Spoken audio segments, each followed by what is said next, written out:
Okay, ladies and germs, it's about that time. And yes, what you're looking at is a sword.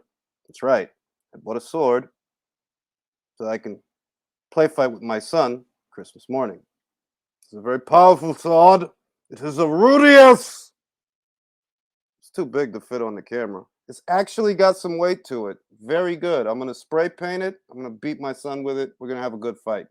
That aside, the reason that I wanted to go live today is because I wanted to talk about the Fury situation with Dillian White and how it's a much simpler situation than people make it out to be. People are acting like Tyson Fury has to vacate his title, that somehow Dillian White is putting him in a situation where he has no choice but to relinquish his belt when that's not reality. The reality of it is, if Bob and Frank cannot make Dillian an offer that Dillian likes, Tyson Fury doesn't have to vacate. Let it go to purse bid, let Matchroom buy the fight, and then you make more money. You still defend your title against the same guy. You just make more money in the process of doing so. Now, Tyson Fury's fans, they don't really like this. You know what I mean? They don't really like the way it makes Tyson Fury look, but that's the situation. He's not put in a situation where he has to vacate his title. If he vacates it, and we don't know if he's going to do that, but if he vacates it, it's because he doesn't want to fight.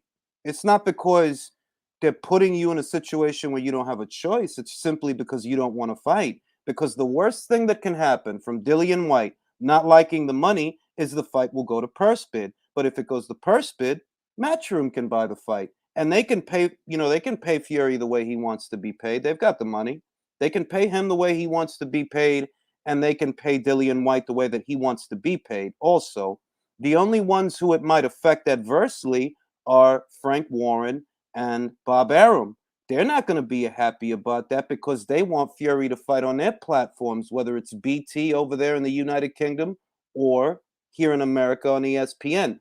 They're not going to be happy about that the same way that Bob wasn't happy about Teofimo going over there to Triller, and then Triller became his own. But it's the same situation. If it goes to purse bid, you know what I mean? That doesn't affect Fury in a negative way. That affects his promoter in a negative way. But as far as him, he ends up making more money.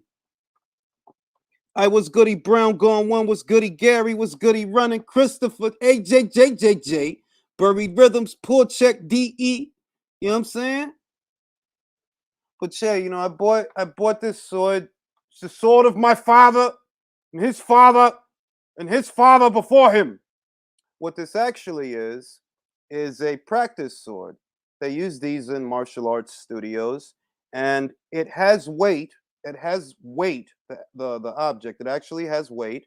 What I'm going to do is I'm going to spray paint it so that it looks like a Conan sword, and then I'm going to hit my daughter with it, standing over there. But I don't want her to get on camera because people are maniacs online.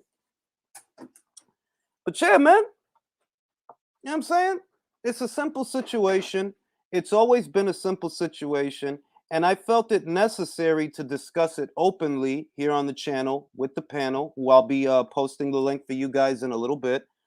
Oh, appreciate that, bro. Appreciate that, Felipe. Appreciate that, bro. You didn't have to do that. Um, I felt it necessary. I was goody, Leo. I'm gonna post the link in a little bit. Um, I felt it necessary to discuss it on the channel because I see that there are a lot of people that are trying to spin it into something that it's not. It's not a complicated situation. Tyson Fury doesn't have to vacate his title any more than Teofimo Lopez had to vacate his titles ahead of that order. It's not that Fury's back is being put against the wall and he doesn't have a choice. He has a choice. You have a choice. Let it go to purse bid. The worst thing that's going to happen is that Matchroom will buy the fight. If Dillian White is the crash test dummy, or if Dillian White is such a bad fighter, why do we have to go through this? Why do we have to go through all this for you to fight the same guy that Anthony Joshua knocked out? I don't understand that. Why are people pretending that this fight wouldn't be commercially successful when we all know that it would be in the United Kingdom or the United States? That fight makes money. Believe it. All right. So why are we supposed to pretend that we don't know any better? Why? So that Tyson Fury doesn't look bad? Well, I'm not in the business of running interference for Tyson Fury. Now, if you want to cut me a check, I'll run some interference. But in the mean between time, if you're not going to do that, then I'm going to tell it like it is. And the way it is, now he doesn't have to vacate. Let it go to purse bid. Let Eddie buy the fight. If you hung up about the money that Dillian wants more of a split, or Dillian wants more money than you and your promoters, both of them. If he wants more money than they're willing to give him, why not let Matchroom pay for the fight? What's the goddamn difference? You're fighting the same guy. It's the same guy, just for more money. If Matchroom promotes it, does it extend the contract? I don't believe it does, Alexis, because Teofimo's fight on DAZN had absolutely nothing to do with his contract on ESPN and Top Rank. Those two things have nothing to do with each other. So I don't even think it would count against the one fight that he owes Bob Arum, because I believe he owes him one fight. And I don't even think it would count because it's not a Matchroom promotion, you understand? I mean, it's not a Top Rank promotion if you end up fighting on Matchroom. Top Rank's not doing the fight. You know what I mean? So Tyson did drop the belt. He hasn't dropped it yet, but Bob Arum said that they're looking at Joseph Parker and they're looking at Andy Ruiz. And I'm like, well, why are you looking at them for starters? And I talked about it already in a video that I uploaded, that those fights aren't going to happen. Andy Ruiz versus Tyson Fury, that's not going to happen. Right now, Andy Ruiz is looking to have a fight in Mexico City. Joseph Parker, I don't think he's going to fight Tyson Fury because they're good buddies. They mentioned Parker, but he's not going to fight that dude. I don't see that happening.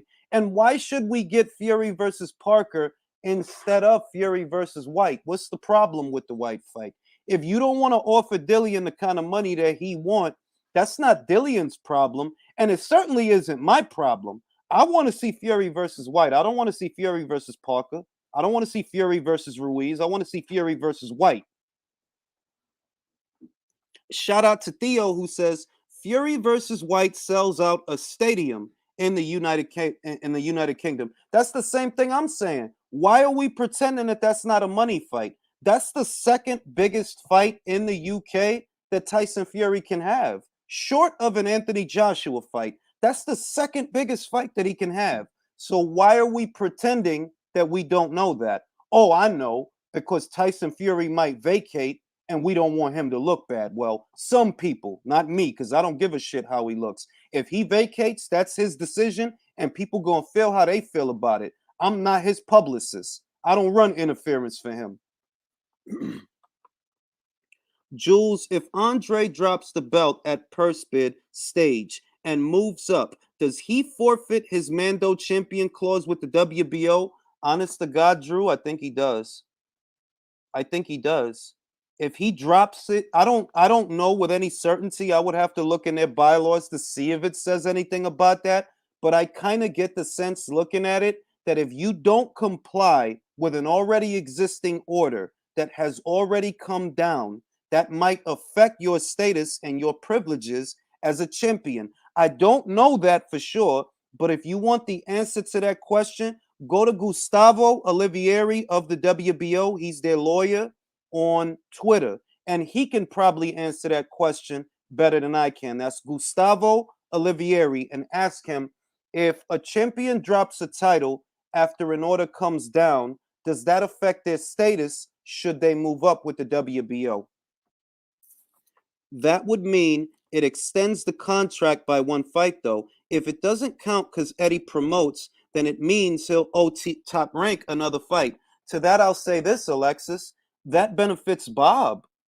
Do you want the one fight, right? If you're Bob, do you want the one fight that you end up making being Fury versus Parker or Fury versus Ruiz? Do you want that to be the one fight? Or do you want to have him long enough that he can fight the winner of Joshua versus Usyk too? Remember how this breaks down.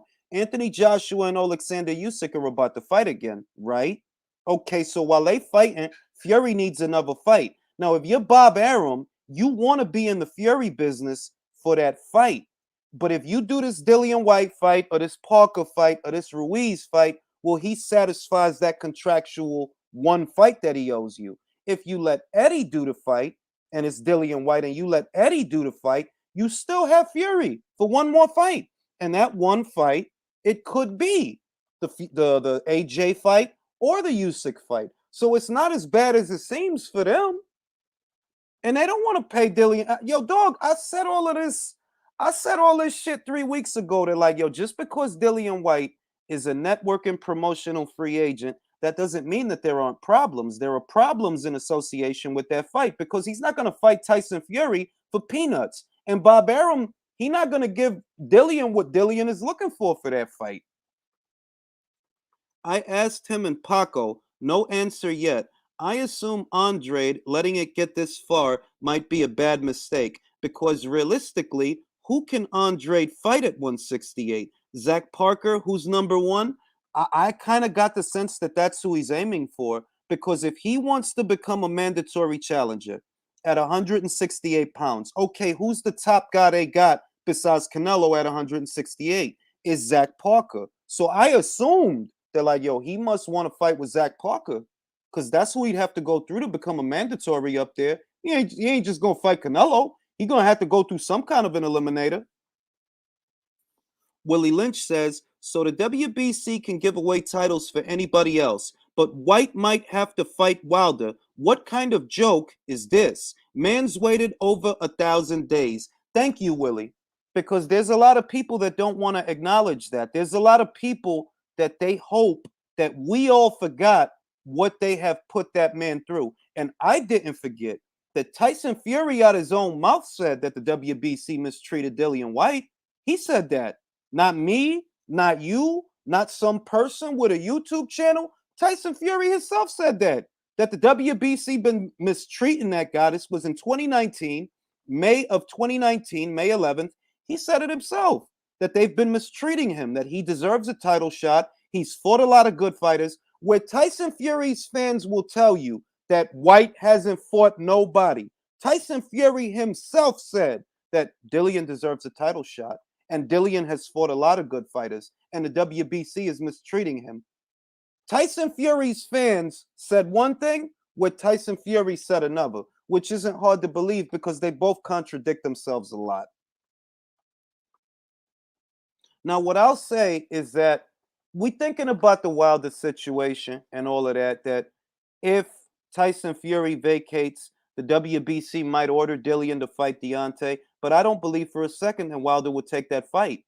I think that it would be good for him to take that fight. I think that that fight could reignite his career. It very well could if he took it and knocked Dillian out. He's back at the forefront of everything. He'll have a title again, but you know what we're hearing, that he thinking about retiring. So a dude that just got his ass beat 2 times over 2 years, got his ass beat, got the fuck beaten out of him, right? A dude that got beat 2 times that's talking about retiring, nah, I don't think he will fight Dillian because he never wanted to do it before. Why would he want to do it now? He never wanted to do it before. If this is easy and Dillian White sucks as much as people say, why was it such a big deal for Wilder to fight him? Why is it such a big deal for Fury to fight him? All these cats is doing is trying to find a way for Fury not to look bad for vacating. And I'm not saying that he gonna vacate. I don't know what he's gonna do. I'm saying if he do vacate, yo, that's a duck. If he do, that's a duck. Because it's like, why would you? Let it go to purse bid. Let Matchroom buy the fight. If they buy the fight, you make more money. And Dillian, he gets more money. It's the same guy, just more money. Hey, what's goody, Yogi? What's goody, Leo? Yeah, B, I had to get this sword. I'm gonna fight with my son. This is a big sword, dog. Like, I can't even fit it on the camera. It's a big sword, bro. It's a big sword. And this is the sword of my father and his father before him. With this sword, we took Asgard. We rule. We reign. It's my wife in the background asking for her hair clip.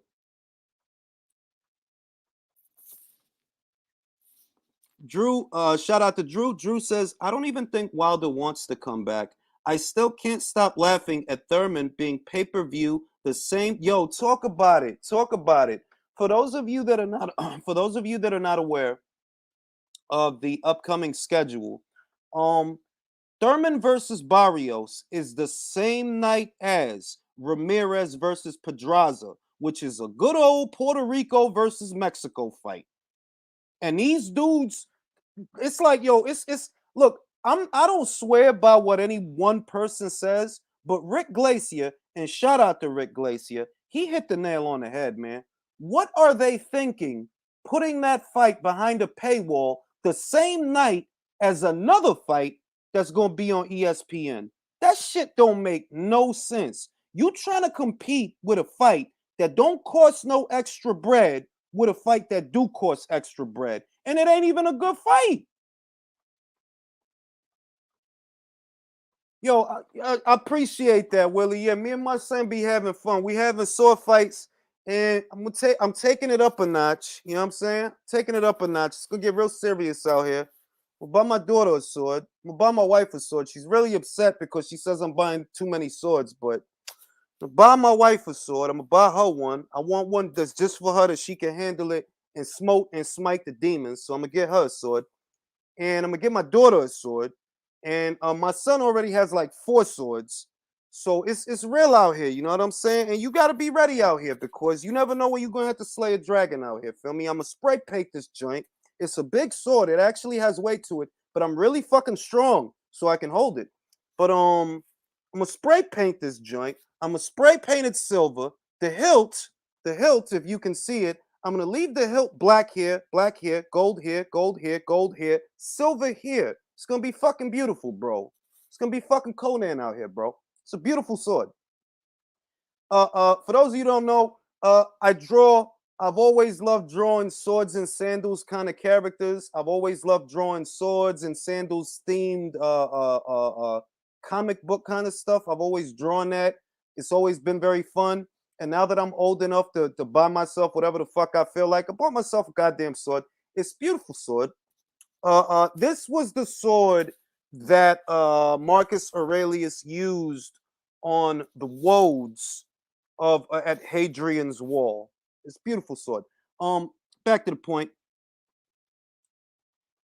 Drew says, I think what Al is thinking is what you said, Jules. Al purposely tanking PBC so he can steal all the money and yo, remember what we talked about last time, Drew? That if Al Heyman files bankruptcy, he don't owe nobody nothing.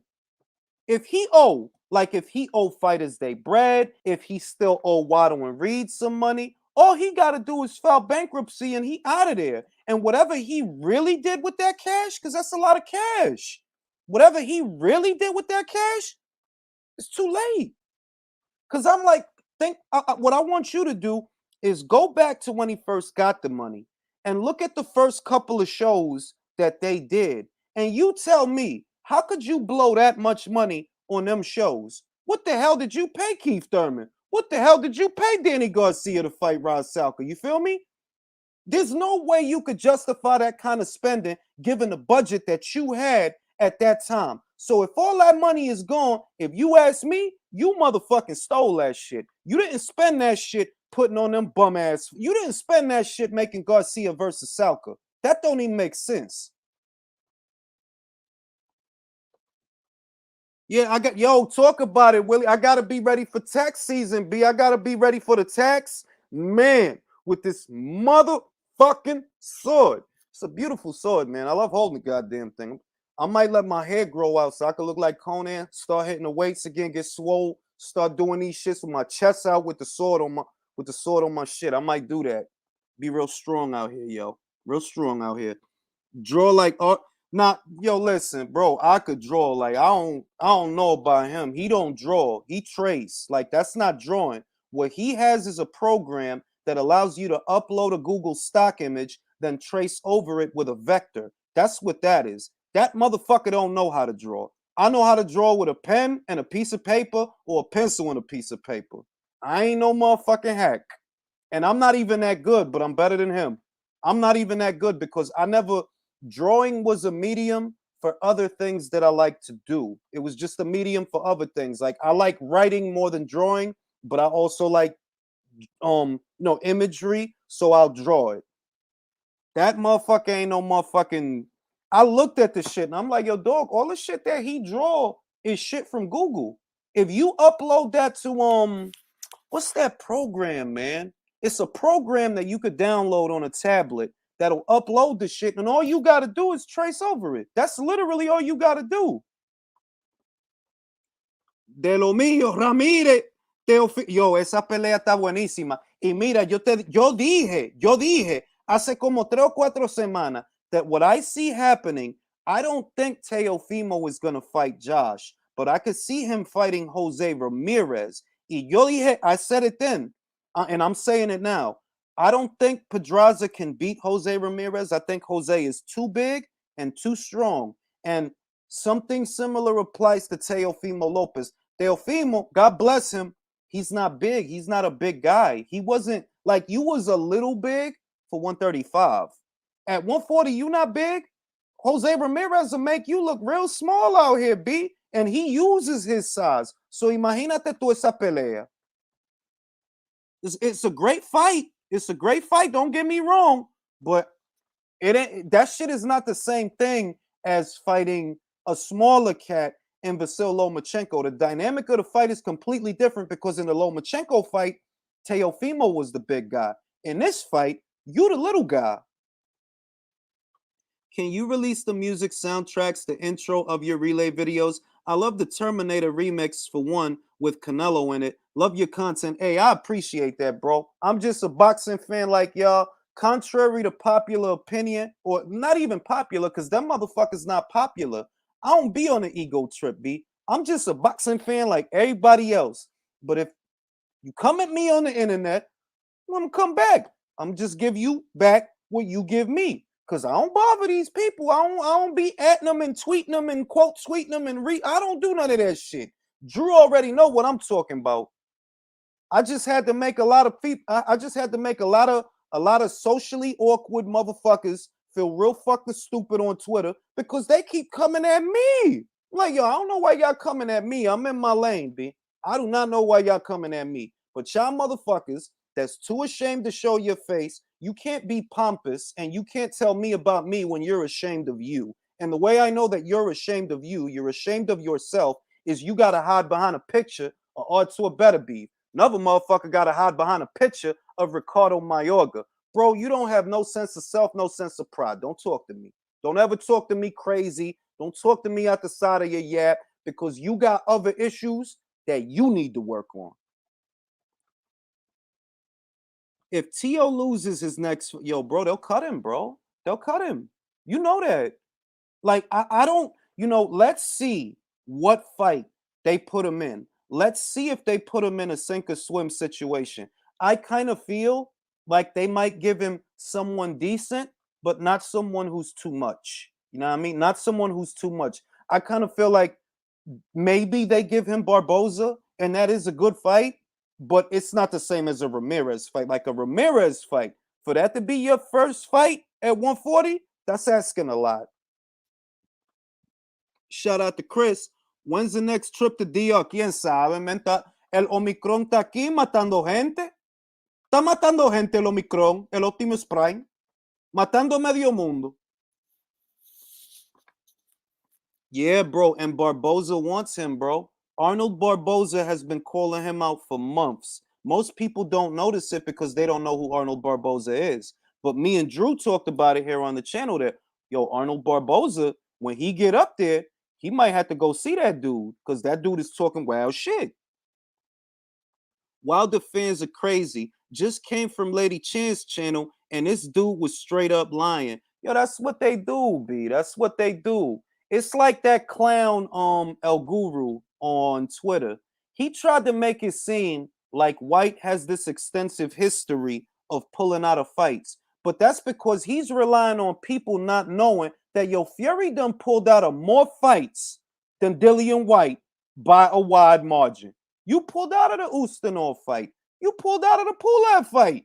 You when they ordered Tyson Fury to fight Dillian White, I should say when they were talking about ordering it, because they never actually ordered it. But when they were talking about ordering it for after the Rivas fight, Fury killed that shit. He said, "Nah, I don't need to fucking fight a no eliminator to fight Deontay Wilder. I fought him without an eliminator." Those are his words. Fury's fans won't tell you that shit, but those is his fucking words, not mine. He said, "I don't. What I look like fighting an eliminator for Wilder when I fought him without an eliminator. I don't need no eliminator to fight Wilder." Yo, talk about it, Avery. We would all be without kids if we pulled out as much as Tyson Fury. That dude is the pull-out master. And his fans always make excuses for that shit. Shout out to James Jackson. Ward versus Better Beef. Who you got? All right. If the fight would have happened then, if the fight would have, let's say, if Andre Ward would not have retired, if he would have fought Artur right after, I go Ward. If he would have fought him right after. Because remember, Artur didn't fight a lot of people. He really did. He doesn't have a lot of fights. So if we talking about 2-3 years ago, you can say that Ward stands a very good chance of winning that fight, that he would be the favorite. You could say that, you know what I mean? But given the power that Artur Better Beef has, you really can't count him out either. That, yo, Ward is an inside fighter. That's where he does his best work. Mid-range to inside. What is Artur? A mid-range to inside puncher. So at that range, it's a question of who do you trust? And I don't know, you know what I mean? But that's what it's a question of. Ward and Artur have the same sweet spot. They're both guys that do their best work when they close to you. Ward is very defensible, mid-range to inside. Artur is a mid-range to inside pressure fighter. So whose fight do you trust, James? Do you trust Ward's fight or do you trust Artur's fight? Appreciate that, Marlon. Appreciate that. Fury 5 Kids tells me he couldn't pull out a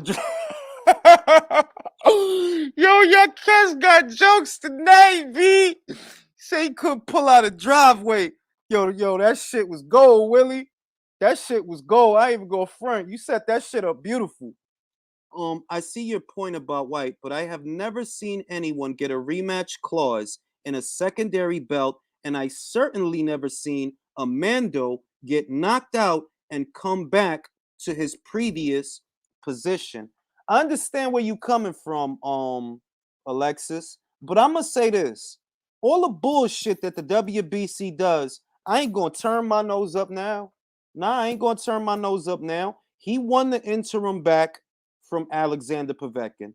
That's what happened. He won it back from Alexander Povetkin. It's a lot more simple than what happened with Bermain Stavern. It's a lot more simple than that shit. Bro, I'm pretty sure you already answered this question, but what do you think about the whole Al Heyman and Mayweather beef? I'm going to tell you, Jonathan. Me and Drew and a lot of the guys here on the panel have talked about this more in depth in other lives. And what I believe and what Drew believes and what many of us have believed for a long time is that Mayweather's money helped to finance the PBC. That Mayweather's money was all tied up in the PBC, and either Al Heyman stole it or made bad investments with it. And that's why there's a rift between them, because if you kind of read between the lines, it looks like something's wrong there. It looks like Mayweather's mad about something. I'll go as far as saying that I think Floyd helped to pay for the Canelo fight, that all or a portion of the $40 million that Canelo got, I believe that either all of it or some of it came from Floyd. And the only reason they gave that to Canelo is because they were hoping that he would fight for them after that. And we see that, no, Canelo has other plans. He's going to cruiserweight. He's looking at light heavyweights and cruiserweights, but he's not looking at your fighters. So that creates a problem. They're like, damn, B, this was a big gamble. We gave this guy 40 mil, and now he gonna leave. We was hoping he was gonna stay. It was like a rehearsal for them, and I said that in a build-up, that the PBC getting this fight is like a rehearsal for them. They want everything to be good for Canelo so that maybe Canelo will do more business with them. But we see that no, Canelo wanted the belt. He wanted to become undisputed. That's all that he wanted. He is not here to help you sell pay-per-views. He is not here to satisfy your network affiliates. He wanted that belt so he could make history, and then he skated. He's not here to help you sell your fights and your fighters and your pay-per-views. That's not why he was there. And I have maintained that throughout. That I'm like, yo, they giving him all that bread and he's not under contract. So if he beat Caleb, who's to say he don't dip after that and be like, all right, I got what I wanted. I wasn't here for Benavidez. What the fuck does Benavidez have that I want? What he got that I want, that I need? James says, Outleen better be slightly because physical strength and close impact on his punches. Ward won't be able to push him around like he did Kovalev. I'm going to say that you're onto something because Kovalev didn't like it to the body. That's one. And I don't think he was as lethal on the inside as Artur is. Kovalev's best punches are his straight punches, his jab, his straight right hand. Those are his best punches. But mid-range to inside, he was never really that good. Now, Artur, he's very good mid-range to inside. And I see your point that, like, yo, you're not going to be able to muscle him around. If you let him get that close to you, he'll fucking hurt you. He'll fucking hurt you. Jules, all these PBC dudes moving to weight classes where PBC has no belts or leverage. How bad will their matches get? Well, they're going to have to make sacrifices, Drew, because they're moving to these weight classes on the premise that they can position themselves to win titles. So what you then have to look at is where are the titles in those weight classes? If Gennady Golovkin and Ryota Murata fight next year, that's 2 titles that they can't get to. Unless you willing to go to the zone, that's 2 titles you can't get to. Period. If Gennady Golovkin has the IBF and the WBA, the only way you get Gennady is if you're willing to fight on the zone because he has an amended contract with them. So you look at the other title. The other title that may become vacant very soon is the WBO title. Where might that title end up? Oh, that might end up at Top Rank. So if you got a string of junior middleweights that are going to be moving up very soon, right? Where are they more likely to end up? DAZN or Top Rank? Because the world titles are split between them. Now, you can imagine that if Jamal goes up to the super middleweight division, his WBC title will become vacant. I imagine that his brother, if he beats Brian, he'll move up and he'll fight for that title because they're moving them like pieces on a board. Like, all right, Jamal, it's time for you to go to 68. Jamel, it's time for you to go to 60. In the meantime, maybe we can see about I don't know if it's a WBC eliminator. I have to check, but I think the winner of Lubin versus Fundora, I think that's a WBC eliminator. I have to check, and you can imagine that the winner of that fight could be the next WBC junior middleweight champion. The other belts, if Jamal vacates after he beats Brian, if he beats Brian, the WBO goes to Australia. We know that.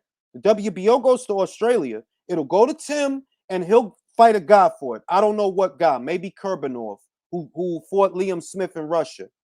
What happens to the other 3? I think that the WBC maybe goes to the winner of Fundora versus Lubin. What happens to the other 2? That I don't know. Canelo might have more money than Floyd right now. I don't know, to be honest with you, though it wouldn't surprise me because I never got the sense. What I'm not going to say never. I'm going to say that the last couple of years, I've felt like Al Heyman is in control of Floyd's finances. That all that money that he made with Canelo, with Manny, with Connor, all that money, I've always felt that, like, yo, that's Al Heyman's nest egg. Floyd don't have that money. Al has that money.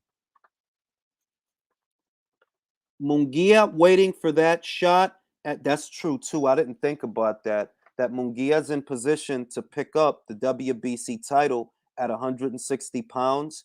And if Jamal moves up, Munguia might prevent a PBC fighter from getting that belt because he's in position to fight for it. So if they thought that, okay, let's move Maul up to 68 and let's move Mel up to 60 and let's see if we can get him the green belt, Jaime might fuck that up. And if Mauricio has to make a decision, yo, who I want to hold this belt? You already know who he want to hold that belt. You already know.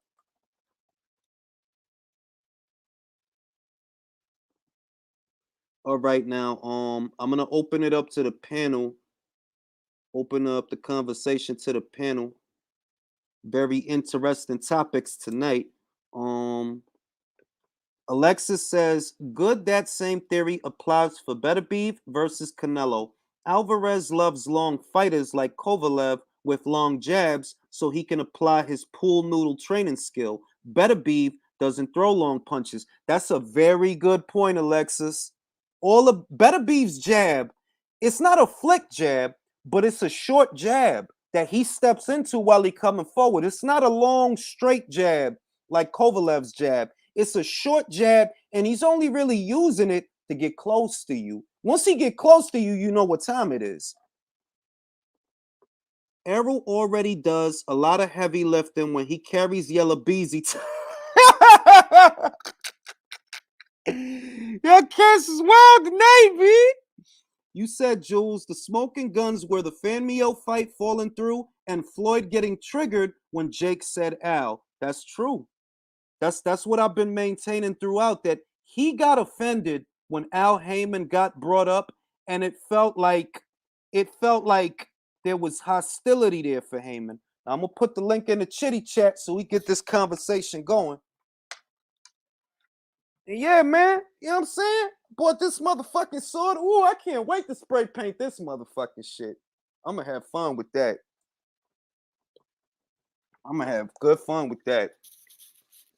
And I think to Alexis's previous point about Canelo and Beterbiev, what I'll say to that is that Ward and Canelo don't fight the same way in the pocket. Ward and Canelo, what Canelo does more than anything in the pocket is counterpunch. He's not just blocking shots like I envision Canelo versus Beterbiev and what Canelo's going to try to do as being somewhat similar to the Jacobs fight. That he's not going to catch the shots on the arms and gloves.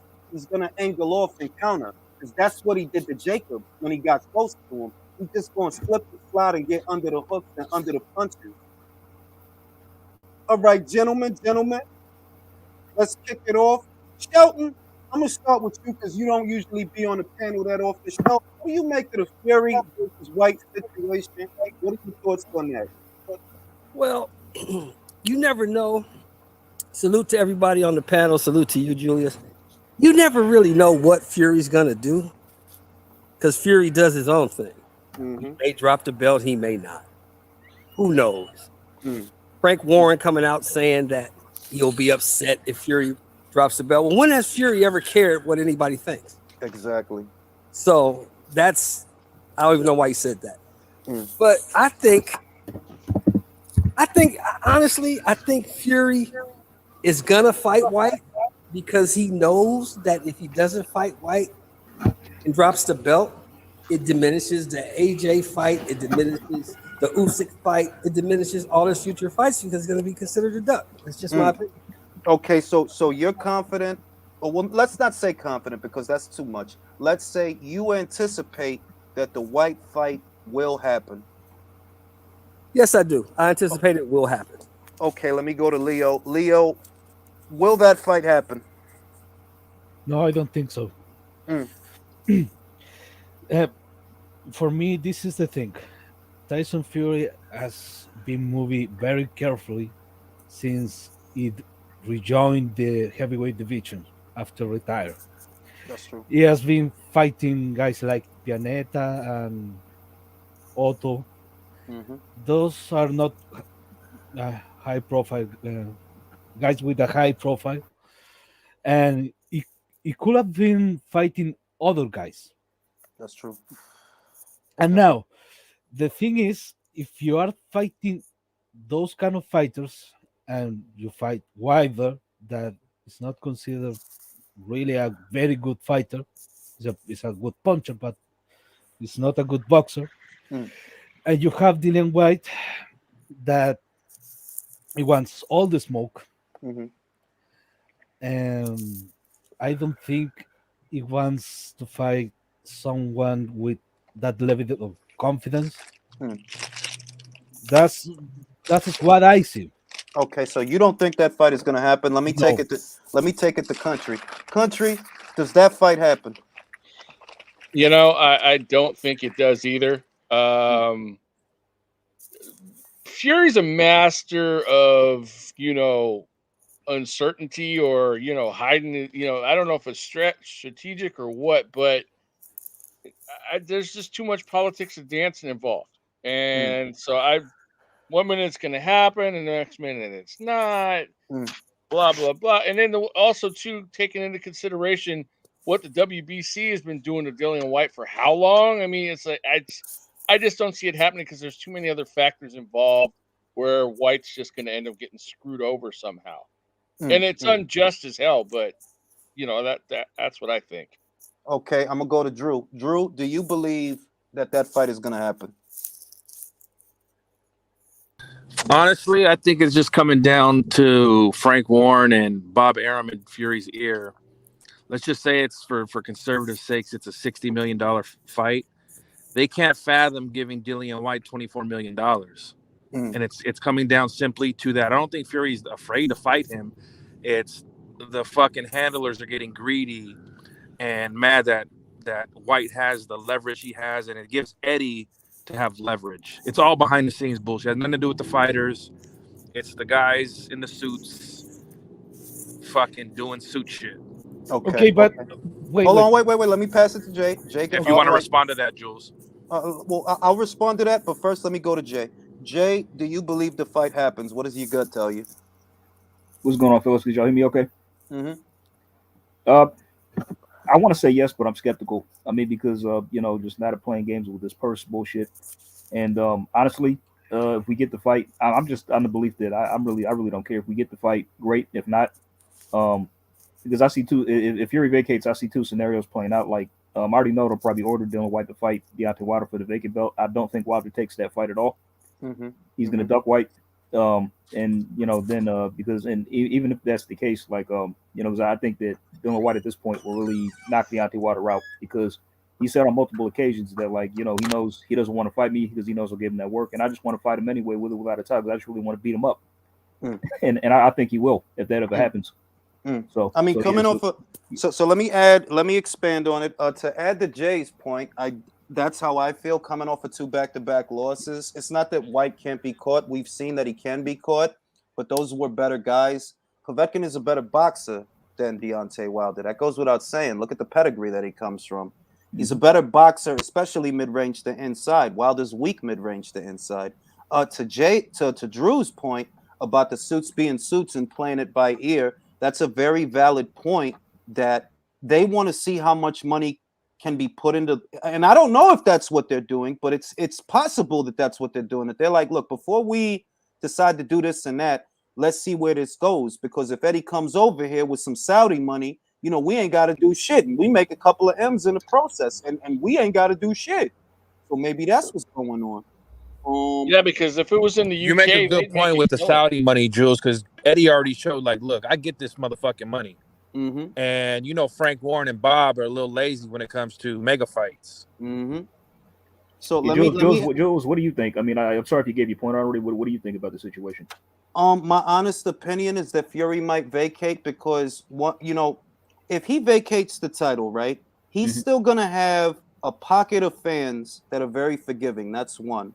Two, vacating the title doesn't take him out of the Usyk Joshua conversation, because he'll still have the Ring Magazine belt and the lineal title. He probably doesn't care about the alphabet. That's just one less sanctioning fee for him to have to pay. So I feel like he might vacate because it doesn't take him out of the money fight. Now I'm gonna go to JBN because he just joined the panel. JBN, does this fight happen? Fury versus White. Hey, what's up, guys? How everybody's doing? What's up, man? What's good with you? Hey. Um, I would say that yeah, it could happen. It could happen because the backlash on Fury is just gonna be really bad. He's just gonna get like he's just gonna get a lot of shit, man. He's just gonna get a lot of bad feedback, and I don't know if he's. I know. He acts like he doesn't care, but that's just gonna be too much. Everybody's gonna be calling him. People are already calling him a duck, because of what Bob Arum said. I mean, I'm pretty sure he sees all of that, so it could happen, but I think it's like a 60% chance that it doesn't, 30% chance that it does, because like I said, all the bad feedback he's gonna get, and gives is mandatory. It is gonna be a big money fight. He's never reacted off of bad Now, Jules, feedback very and the much. panel, if he vacates, do you see Osuna, Tessitore, and Bradley giving him the same heat that they've been giving everybody else lately? No, Nope. they won't. No. Wait, let me answer that. Yes. Let me answer that, and I gotta ask Esau the same question, but let me answer Drew's question. I don't see them doing that because it's easier to ignore Dillian White in America, and that's what they're relying on. That the American audience isn't exactly the ones that's clamoring for that fight. It really is a UK audience, and they're more invested in that fight than the Americans. So it's easier to blow off Dillian White, like, oh, who's Dillian White that Tyson Fury has to fight him? I feel that's the stance that ESPN will take. Now, Eson, gotta ask you the same question I asked everybody. Does this fight happen? I don't think so. I think what's going to happen is what Bob Arum said. They're going to dump the WBC belt and just do a defense of the lineal. Simple as that. And they can go along and still get big fights because he's lineal and is undefeated still. And what do you think of the sword, gentlemen? What do you think of the sword? It's cool. Nice, right? Beautiful, Comical, but cool. Love the sword. Leaving early tonight, fellas. Got a movie date to see The Matrix where they have swords in the movie. All right. Nice. Well, I'm gonna. Looks like one of those swords from Halo. Have fun, brother. Have fun. This is the onyx sword of my father and his father before him. It's a very special sword, very near and dear to my heart. All right. Beyond that, so we got mixed feelings as to whether or not the fight will happen. If Fury doesn't fight White, I'm gonna start with Eson. Is it a duck? Man, you already know my answer. That's All just a right. duck and a half. All right, JBN, is it a duck? It's a straight up duck, man. Yeah. All right. All right, Shelton, is it a duck if Fury don't fight White? Of course it is. Okay, let me go to Leo. Leo, Yes. is it a Yes. Country, is it a duck? He's already quacking right now, man. All right. Jay, is it a duck? Is it according to Hoyle fucking duck? If there ever wasn't according to Hoyle fucking duck. Oh, also, by the way, Jules, your sword, that kind of reminds me of those Necro swords from the Thor Ragnarok movie. Well, I was raised in Ragnarok. It's beautiful over there, but they fight too much. Jules, when you going, bro? I mean, dude, when you go, you got to get 6 digits, man. You got to get know digits. What it is? It's because of the I can't travel because of the Omicron. When the Omicron, when that calms down, I'll go back. That's actually why I bought the sword, for when I go back. Beyond that, another subject that I saw that people are talking about. I didn't talk about it on the relay, but I'll talk about it now. How do you guys feel about Ortiz versus McKenna? Because he's not fighting David Avanesian. I would have liked to see an Avanesian fight. I honestly think Virgil can beat Avanesian. I'm going to start with Jay. Jay, just any thoughts you have on Ortiz versus McKenna?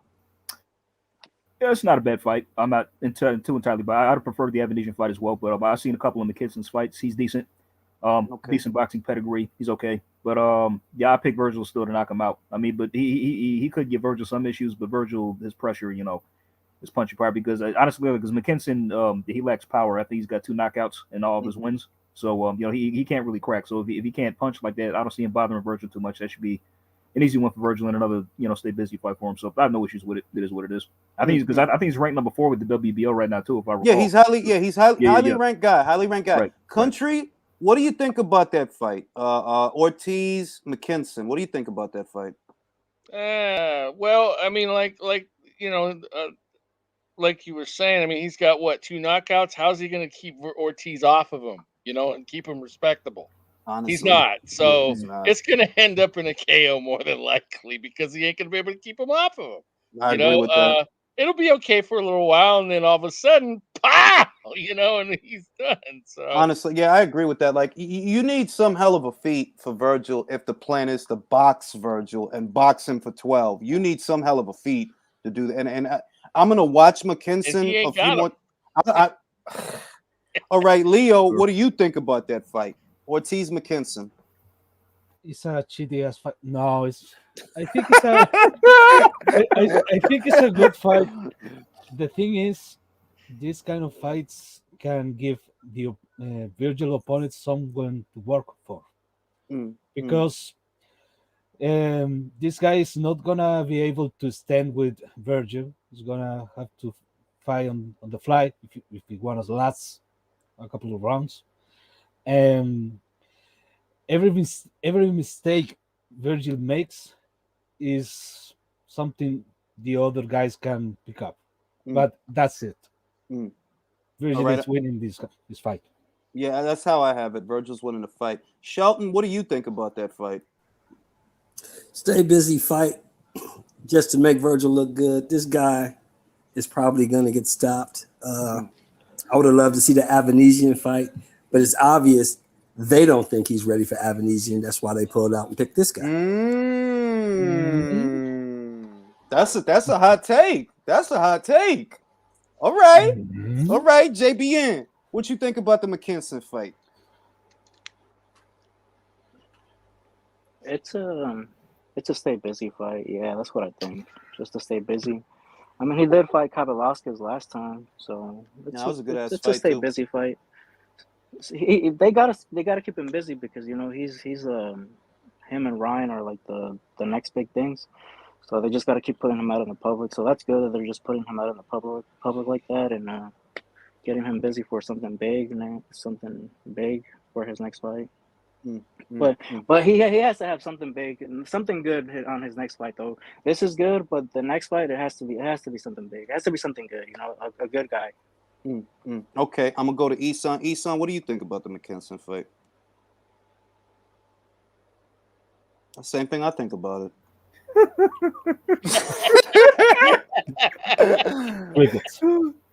Oh shit!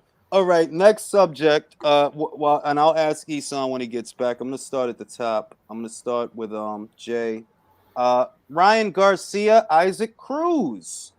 Do you like the fight, and how do you think the fight ends? I like the fight. I don't think it should be a talking point yet until I see Ryan in the ring.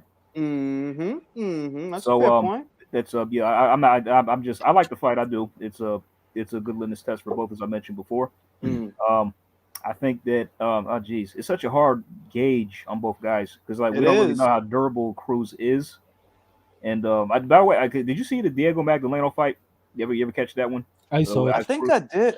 I saw it. I touched that guy in like 90 seconds. Yeah. I mean, he just bum rushed him and just took him out. You know what I mean? So that tells me, okay, he's got some dog in him a little bit against Magdaleno because it took Teal 7 rounds to take him out, and he did it in 1. So that was a good win. And but I don't know, man. He could, because I'm trying to visualize the fight. The fight's playing out in my head. Ryan would do his jab, fast hands. Isaac would do his bob and weave movement, and he would just lunge in with hooks. And I see the pressure bothering Ryan. So unless Ryan times him with, I see the pressure really bothering him. I really do. How often has he fought? How often has he fought a pressure fighter like that? Not really often. On him. Not often, to be honest. And we all know his chin is not the best because Luke put him down, who wasn't a big puncher as well. So so if Cruz cracks him with a good one, who knows? So I don't know. I might have to edge Cruz for this. And Cruz, Cruz ain't no bullshitter, man. He's talking his stuff on boxing scene. He's saying like, I'm not no social media star. I'll fight him in his front porch or his backyard tomorrow. You gotta love it, man. You gotta love it. Cruz ain't playing, bro. I might have to give it to Cruz. I'm out to edge Cruz, man. Country, do you like the fight? And if you see anything about the fight, what do you see? I love the fight. To be honest, I think Garcia's ripe for an upset. He's been inactive. He's pulled that mental bull crap. He's done this and that. He's wasted time on social media. He's been vacationing. He ain't been fighting nobody. All And when he facts. fought Campbell, he got dropped on his ass. All Now, facts. if Cruz goes to his body and then goes upstairs a la Chavez Senior style, he could get sparked out real quick because he ain't going to be prepared for it. This And to is be how- honest, I want to see Ryan Garcia get sparked out because I can't stand his prima donna ass. I'm tired of this shit, man. A lot of Ryan Garcia love tonight. Leo. All right, I'm off my soapbox. I'm sorry.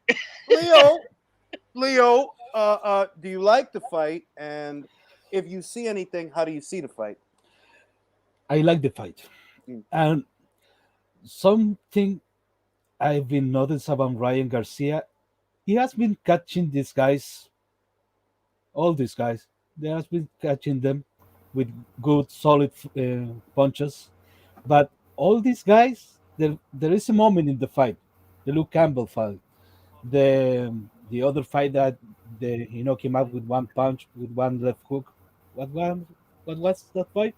That was the Fonseca fight. That was Fonseca fight. That was a right hook though, because what he did was as Fonseca, and I thought it was beautiful. By the way, I got to give. He timed that perfectly. He He got in a high guard. He lets Fonseca shoot the jab, counters with the right hook. It was beautiful with a right hook. It was beautiful, dog. It was like I can't lie. Yeah. Okay. All those highlight moments comes when Ryan's opponent is staying stand in one place. Ryan figured out that if I can get this guy to stop moving for a little, I can catch him with a hook, even if he's bowing and weaving his head. I can catch him in the temple, I can catch him in the chin. Something can happen. But if this guy is rushing you all the fight, Ryan might win. Ryan might get that chance, but it's gonna be a long night, especially because we know about the chin. What do we know about his body? We know two things actually, and not even just in reference to Ryan. This kid is from Mexico City, Mexico. That's high altitude, right? So that means that he can stay on this guy's ass all night because he comes from a high altitude place. He has a good work rate. We know something about his chin. We don't know nothing about his body endurance. That's true. Could I add something right quick? Go ahead. Because I think, like, okay, let's say Ryan lands a left on Isaac, because Isaac has got a big ass flipping head, man. So, I mean, because listen, I mean, I'll tell you, if he lands a left on Isaac, right, and Isaac shakes that shit off, Ryan is in trouble. That's a double-edged sword, Ryan is Jay. in trouble. Wait a minute. 100%. Wait a minute. That's a double-edged sword because if the motherfucker got a big ass head, it's harder to miss. The motherfucker got a big ass head. Gotta go to Shelton. Shelton, do you like the fight? And if you see anything, what do you see? I see, number one, that there are already rumblings that Ryan might pull out of the fight saying he needs a tune-up. Number one. No. Stop it. Yeah, I've already heard that today on a couple of sites. So. That's the rumor. It wouldn't surprise me. But so Isaac was a tune-up. No, you know what? What? We can't sit here and act like Ryan don't pull out this shit because Ryan done pulled out the Linares fight, pulled out the Fortuna fight. He'll fuck around, pull out of this one. Pull out of the Diaz fight too. The Diaz fight too, Jojo Diaz pulled out of that. So here's the thing. If the fight happens, I'm with Country. I see Ryan getting beat because he's been on the show for what, 13, 14 months now? Just about. And you go right into the fight with a guy who's hungry, who just got his little bit of shine and wants to keep it, And who could take it? Ryan might be in trouble. Oh, all right. I like this. JBN, do you like that fight? Do you like Ryan's chances? I like the fight. It's a fun fight, you know. Mexican versus Mexican American, some Julio Cesar Chavez, De La Hoya type feels, you know. Mm-hmm. So it's gonna sell. It's gonna be a fun fight. I say it's like a 60-40 fight. Ryan 60, Cruz 40. You know, like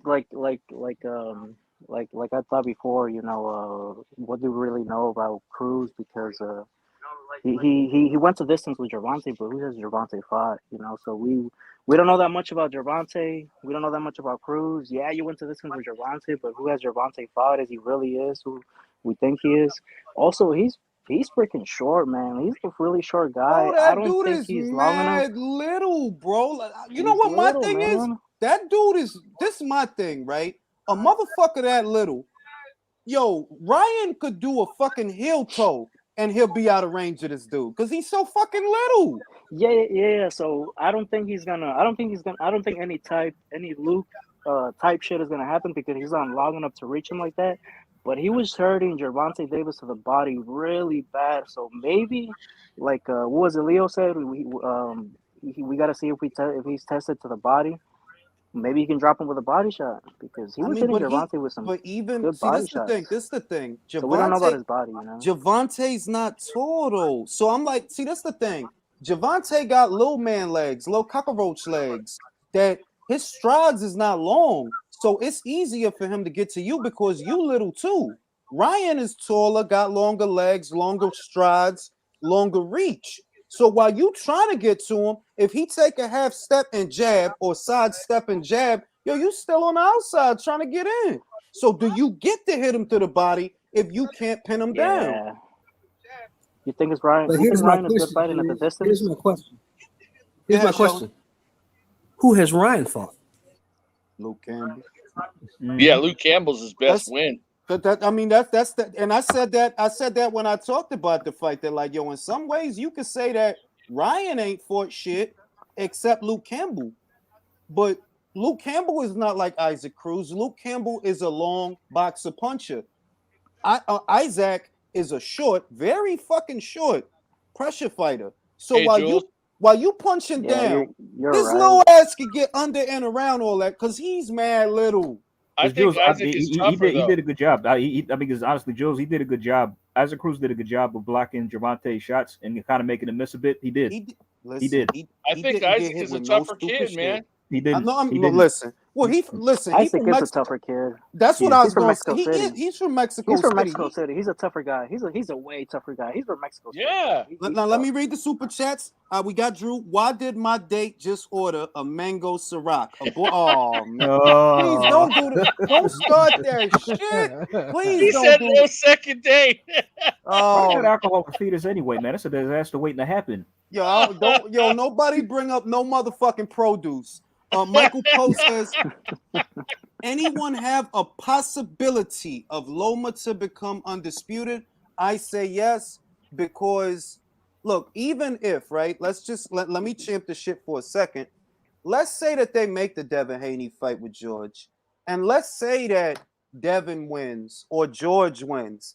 Today's Loma beats either of them. I'm sorry, look, what George did was great. I'm not knocking him, but I think Loma will beat him, yo. And Devin, I've been watching Devin. I always give Devin the benefit of the doubt. But against this guy, nah, man, he'll take you out. He will. He still has enough to take you out. Because JoJo was getting through with some shit. And JoJo ain't Loma. Linares landed a nice right hand on you.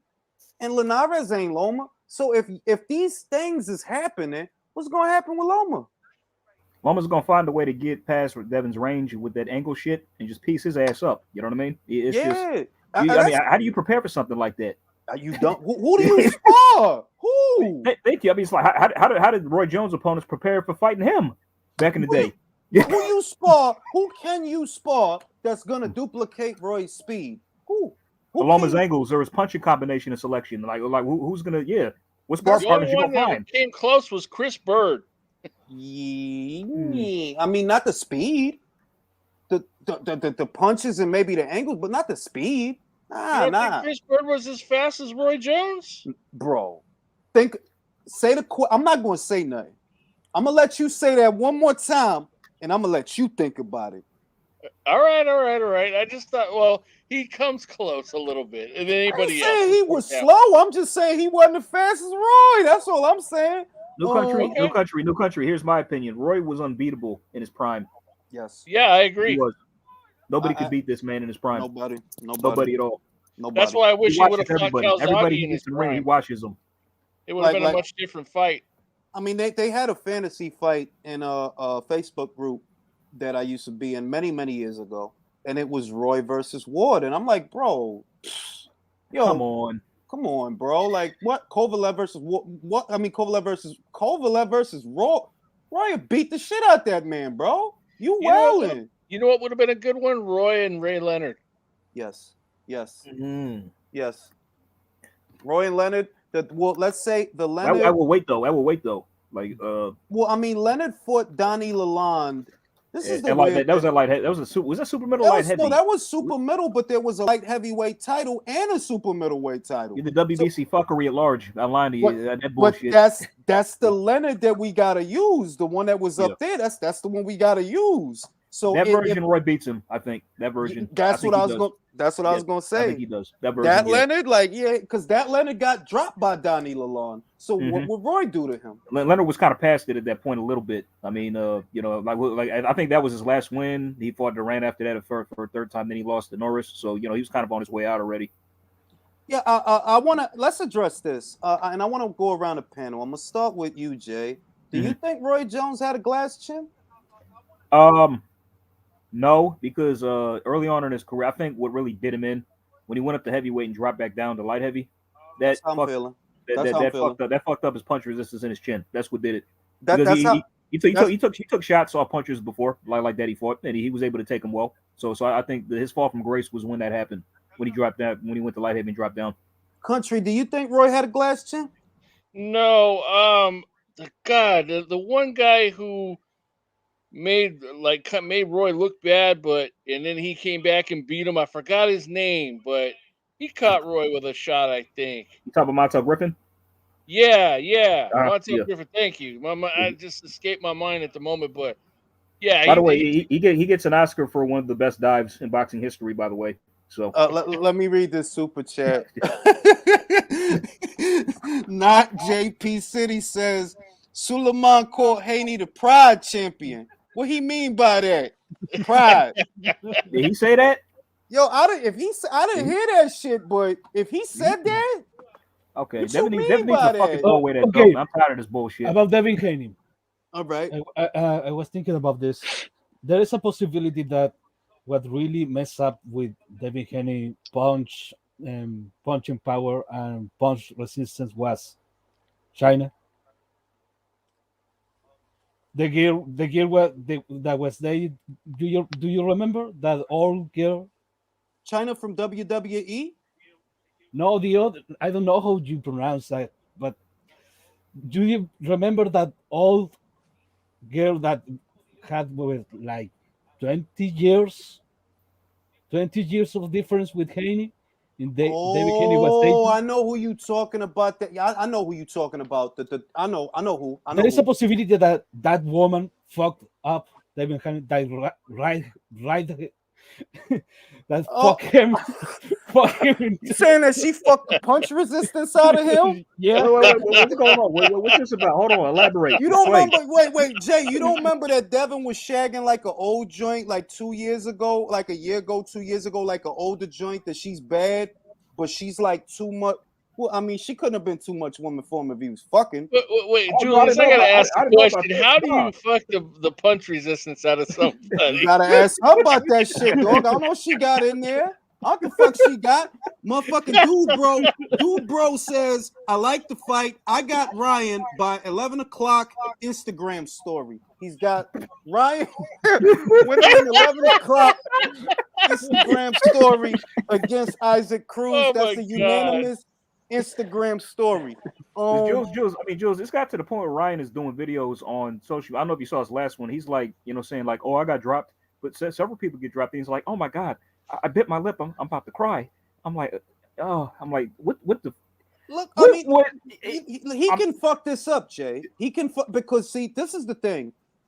Gervonta Davis is showing with Isaac Cruz is the perfect thing for him to come back on. It is. Yes, it is. But he is such a fumble that he could fuck that up. Like, nah, I need a tune-up fight. You're Let me crying fight on this it. You're sucker crying in again. social media videos about biting your lip, crying and saying, "I'm gonna cry." I'm like, dude, just go back to the beauty salon, please, and get your nails done. All right. That's what I mean, bro. That he could fuck. Look, that's the perfect shit. That shit happened at the perfect time. It's the perfect shit for him to come back with. But he could fuck that up, bro. Like Tommy fumbles. Yo, everybody was waiting for Jake to fight this is why I can't talk shit.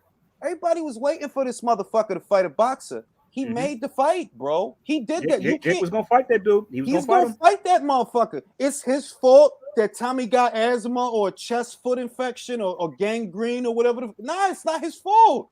If you pull out, it is what it is. Tommy been taking notes from Big Bro. That's what that's about. So I'm saying Big Bro ain't pull out like 4 fights, ain't he? Ain't he? Pulev, Ustinov, David White, Price. David Price. He's a Fury, all right.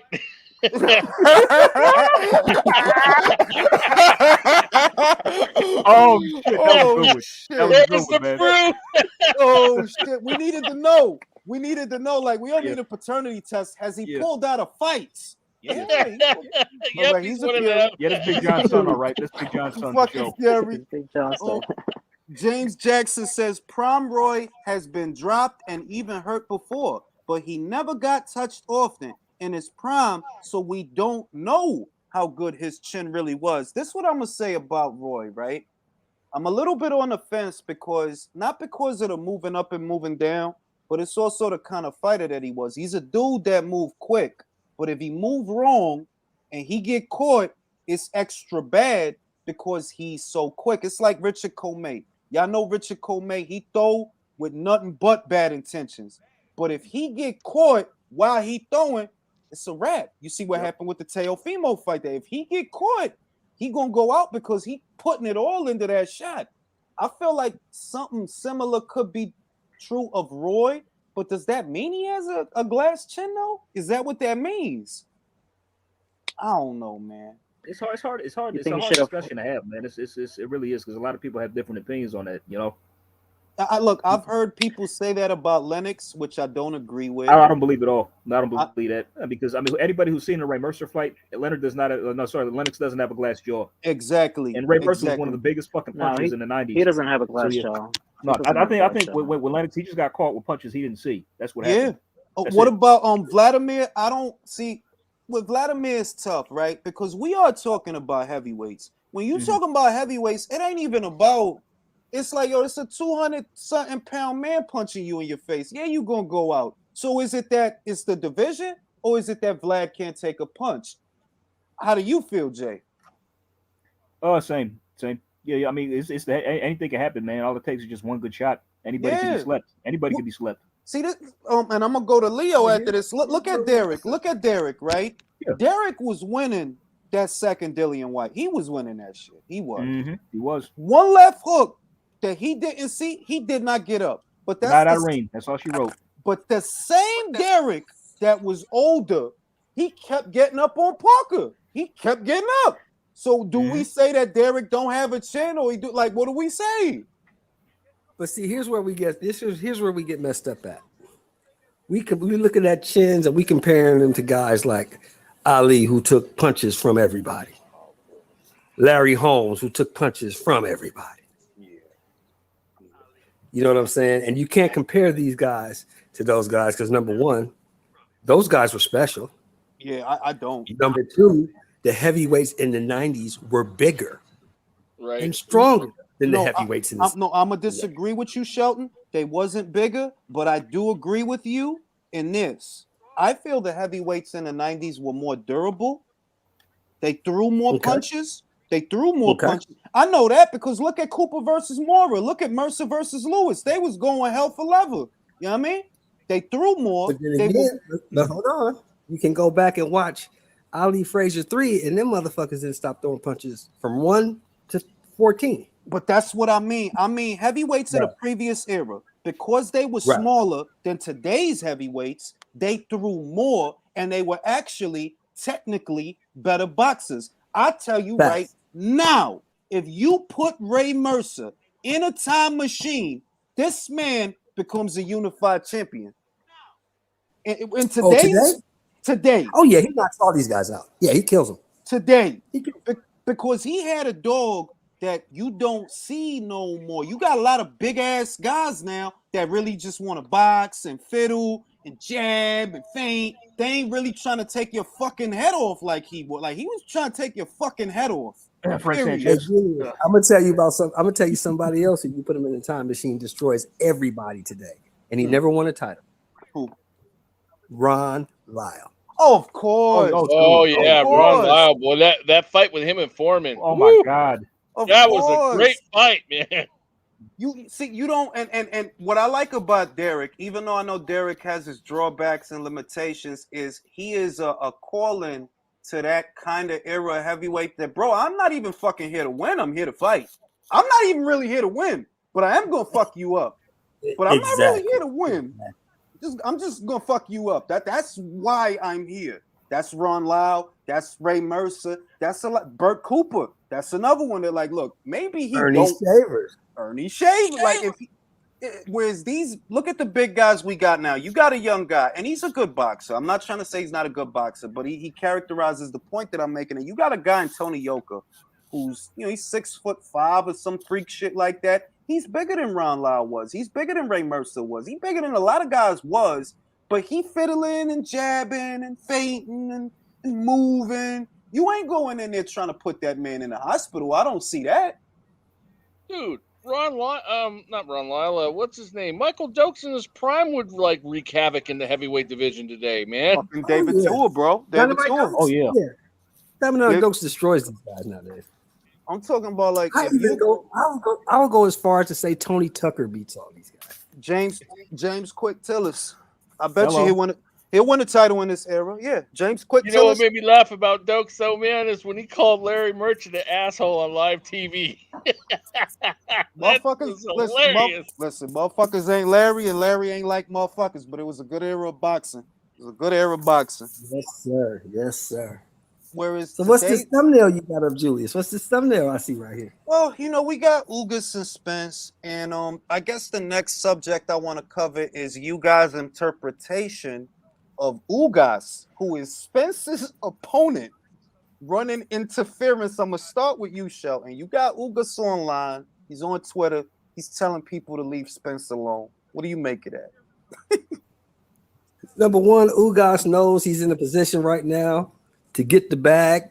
This is probably the biggest bag he's going to get, provided he wins. He doesn't win this fight. But here's my bigger question. I have a bigger question for the panel, starting with you, Julius. Okay. Why is everyone just all of a sudden assuming that Arrow's going to run through this guy? Because I don't see that. I don't see that. I don't, and you know, I haven't, I really want to answer this question a little bit. See, Errol is a good boxer, or at least he was. I don't know what he is anymore. I've been hit by a car, bro, and my ankle has not stopped popping ever since. And I only got hit on the leg, bro. Now you talking about a man that was ejected from a Ferrari that was going how fast? Who landed on his face? He landed on his face, bro. Yeah, 110 miles an hour. You're not gonna beat us, like, and everybody's ignoring that because of the Garcia fight. But look, the man missed a whole year. He missed a whole year. So you telling me you think he's top tier, top shelf? Let me read the super chat. Merry Christmas, Ring IQ chat and panel. Appreciate you, Sophia. In this, the love of God was manifest towards us, that God sent his only begotten son to the world that we might live through him. Ah, that's one of my favorites. I'm a Christian man. I Merry will let y'all know Christmas, that. Shout out to Sophia. Miss Sophia. Merry Christmas, man. Amen. Much love. God bless. God bless Yeah, her. thank you. Amen. Merry Bless you Christmas. as well.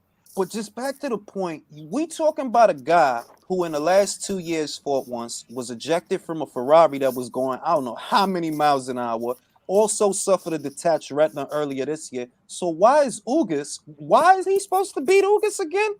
Chat, go ahead. Y'all chime in on that. Yeah, I think, I don't really, I see this as a 50-50, if I'm being honest. He's not just going to be able to have his way with Ugas. He won't, I mean, he did better than Sean Porter than Spence did. That's what I think. Let me go to Leo. Leo, you've been quiet for a while. What do you think about this fight? Okay, talking about Errol, I think there is a bunch of people that are trying to think Errol Spence is the next Vini Paciencia. Mm. That this guy is gonna rise like a phoenix and is gonna take over boxing. And even after the crash accident, you can see Errol Spence is not that guy. He's changed. He's Yeah. different. Guys, hey, Jules, he's how different. many fights do you think Earl has left? Honestly, Yo, look. Not many. I'm with Country, not many, and I'm a big pessimist. I'm a big pessimist because Murphy's Law is a real thing. Anything that can go wrong will go wrong. It happens. Well, aside from the accident, look at the lifestyle he's leading outside the ring still. And that Country, Still and drinking. that country, He's and still that drinking. country, and that was before the goddamn car accident. That's what led to the car accident. Right. And he's still Exactly doing my stuff like point. that He's now. still I mean, drunk that's. doing all this. I think mean, I think he's primed for a loss eventually. I mean, I think it's he's going to have a hard time with Ugas, and I think there's a chance he might lose. See, this is my thing, right? Whether PI. it's an injury or it's a lack of the lifestyle, because he's not dedicating himself. He's not living in the gym like Crawford or one of them other dudes No, is. he's not. And look, I believe it's Errol's. I think it's his left eye that's injured, and that's in line of Ugas's straight right hand, I believe. So I'm like, if Ugas gets through with a right hand, what happens? Because what do we do assume? That Errol's not going to get hit in this fight? That he's not going to get hit at all? Because I don't trust him to take a shot. I don't. Julius, I have a question. Okay. Here's my question. Was the retina was detached? Am I correct? That's what they said at first. This is what they said in the beginning. They gave two separate scenarios, a scratched retina and a detached retina. One is more severe than the other. Come to find out, the last I heard was it was a detached retina. So you're telling me a guy who had a retina detachment in August, September, October, November, December, January, February, March, April.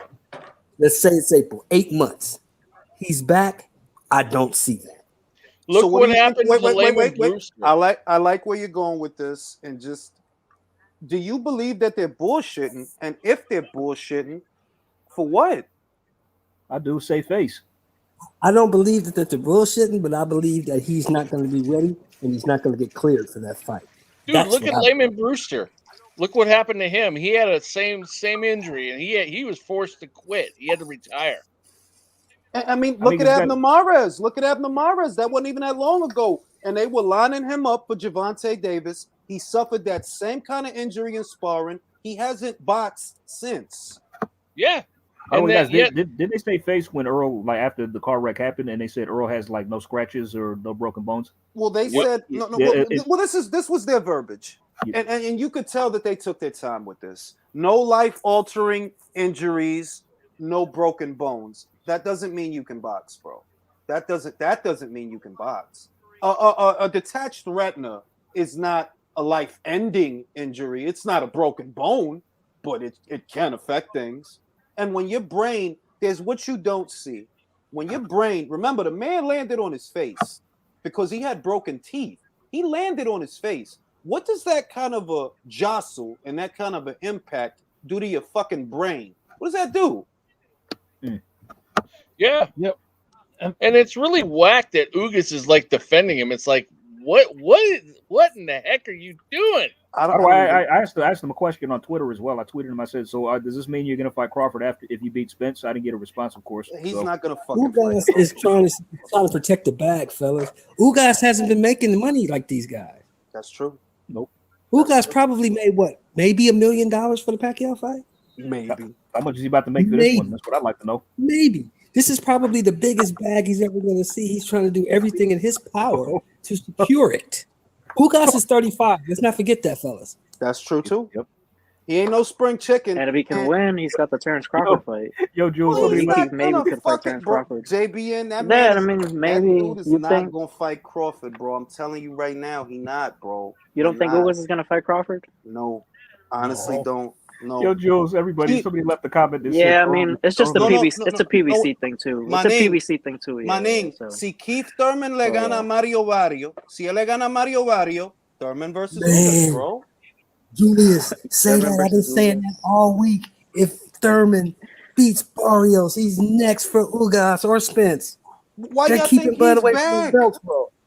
Why you think he's back? Like, why is Keith Thurman all of a sudden back? For what, bro? For what? To fight who? yo, what if he loses? Wait, what if they order that Fenionis? Let's talk about it. Don't they- What if Thurman loses to Barrios, y'all? Oh, Yeah, but hey, shit. Barrios could. There is a chance he could beat him. He's been. Nah, I mean, If Thurman loses to Barrios, it's over for Thurman. Period. It's over for Thurman. Bro, I think it's over for boxing if Thurman loses to Barrios, bro.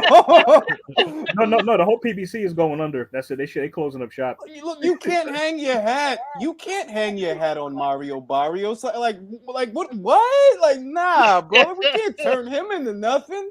At least Thurman has backstory. He's got the gift of gab. Used to be a champion. You know, he's got some backstory with Errol. A little bit of backstory with Crawford. But if he loses, oh God, that's fucked, bro. It's curtains, man. It's curtains. You're gonna have to sit in his house with the shades drawn for 3 years. Okay, a pull check asks, so panel, do you think that Bud will sign a multi-fight contract with PBC for a chance at getting an undisputed fight? When I Hell no. read I don't think so. And when I read the question, the face of Daniel Kinahan immediately came to mind. Like, no, bro, that dude was No, I think Hell he'll no. end up fighting Josh Taylor. Honestly, dude, I think he's the gonna end up fighting. PBC's Josh. already froze him out. Why would they do something like that to benefit him? No. Nah. Let me ask you this, Julius. Here's a big question for you. Now, since we all be on this topic, right? Who should Bud fight next to stay busy? Because Taylor's busy with Catterall. Mhm. His number one Virgil is busy with this McKinton guy. Mhm. And the number two in the WBO, I believe, is Boots. Am I wrong? Look, I'm gonna be honest. with But you. is Boots ready for Bud right now? No. I'm gonna be honest with you. Look, it's a good fight. I like the fight. Don't get me wrong. I don't run interference. I reiterate, I don't run interference for anyone. Right. So if you told me Crawford versus Boots tomorrow, hey, I'm watching because you can't get the other guys in the ring. So if you can make it, then make it. But realistically, Evanesian. Oh, Jules, you read my. I was just And thinking that's that a good too. I was fight. just about to But say here's that. the problem. Here's the problem with that. And you know this because you've been doing this YouTube shit for a while, Julius, and you know this. Bud beats Avanesian. He gets no credit. No, of course not. But he beat Porter and didn't get any credit. They're never going to give him any credit. We're past that. We're past. They listen. To characterize the situation, we were not the ones that were asking for the Porter fight. His critics were asking for the Porter fight. They get the fight just so that they could deprive him of the credit anyway. We were the ones saying, "Yo, he'll stop Sean. He'll be the first one to do it." That's what we were saying. His he not ready for Sean. He can't handle. I mean, Jules, you might as well have traveled through time to the night of the fight and came back, and that's how on point your prediction was on what was going to happen. I'm going to let you in on a secret. RJ. It wasn't me. It was the sword. I know it. I know it. The sword told you. The sword had powers. This is a big fucking. The only thing that pissed me off, Julius, was that you picked the 10th round and I picked the 9th. That's the only thing that pissed me off. Listen, look. Crawford, and it really bothers me because he's a once in a lifetime generational talent, and he's one of the only once in a lifetime generational talents that I've ever seen, honest, in all these years of watching boxing, that they're not letting him be great. They're not. They're not letting him live up to his potential. And it's because in this era, the fighters don't want to be fighters. They want to be suits. He's a fighter. The fighters in this era, they want to be suits. That's what they want. I'm not against nobody getting money, right? But fighters fucking fight. Fighters fucking fight, bro. That's the MO. That's the job. Man, it's Then a he- damn Wait, shame. guys, you know what I think what the problem is? Okay, let's just say like, all right, let me brainstorm. Let's say Avanesian was a champion. Let's say Mean Machine was a champion. Let's say who else? Butayev was a champion. Mhm. Terrence Crawford would be undisputed right now because Of course. all those guys would have fought him. Of course. So my main point is like it's an American problem. This is Jay, what we get it. Jay, Very true. Jay, with the guys that had the belts in the last 5 years, I don't Yep. see nobody that would have beat Crawford. Danny, fuck no. Thurman, fuck no. Got stopped. I've been saying, Errol is not. He's good. He's not what y'all think he like. No, he alright. he ain't. Oh, he He ain't would have nowhere had the near best Bud, chance, man. but he wasn't going to beat him. He No, would have had the gonna- best chance out of all of them, but he wasn't going to beat him. Look, I'm AJ, how what's up? long have I been saying the same thing, bro? Uh-huh. How long have I been saying that Arrow is not what you think he is? The longest time, Sheldon. Tell him. He's He's not. not what you think he is. Now, Since now, Mikey I'm Garcia, gonna go a little further. I know who that I'ma he's go- not what I think he is. I'm gonna go a little further. Neither is this guy. Nah. Which one? Which one? The right in the middle, or the Senior? one to the You left? talking about Senior? He told you. I like this kid. You know why I like? Listen. Not what do you think he is? He's I not. like this kid because he reminds me of me when I was that age. He reminds me of myself when I was that age, and that was many hundreds of years ago.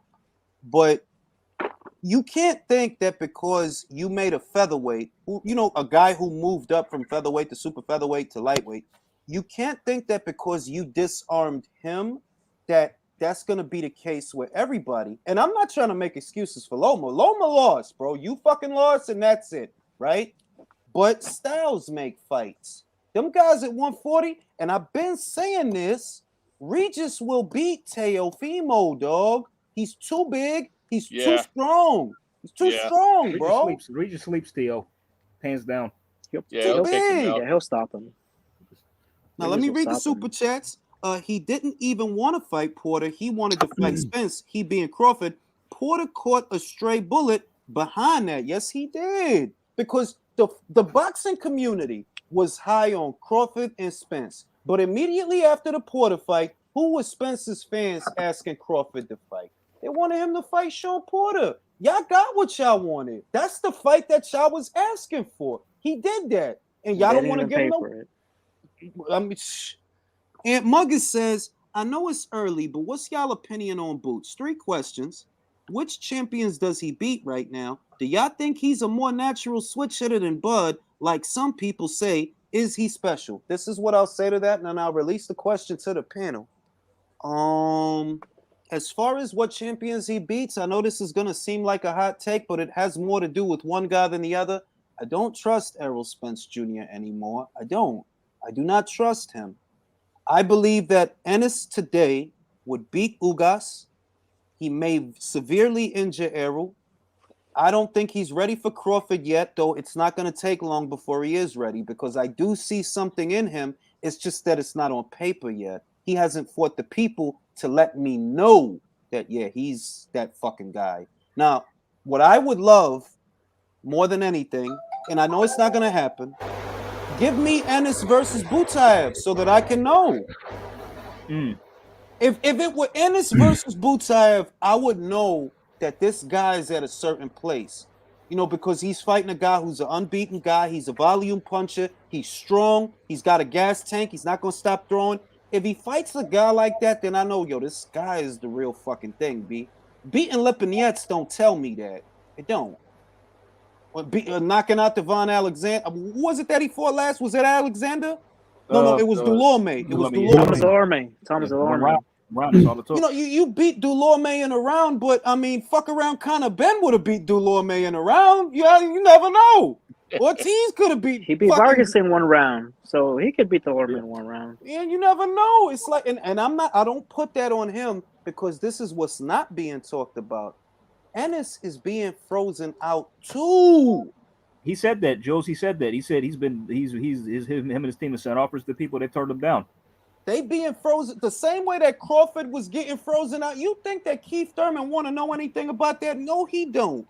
No, he don't. Oh no, Keith Thurman. I don't know. I know who he is. Never heard of him. Fucking Danny Garcia fled to 154 supposedly so that he don't fucking fight shit because he ain't fought all year. Michael Poe says, Spence at this point shouldn't be afraid to lose. Injury will only get worse. You should take the payday. Does anybody agree or is he busy blocking him? I do agree with you that. Yeah, I agree too. I agree.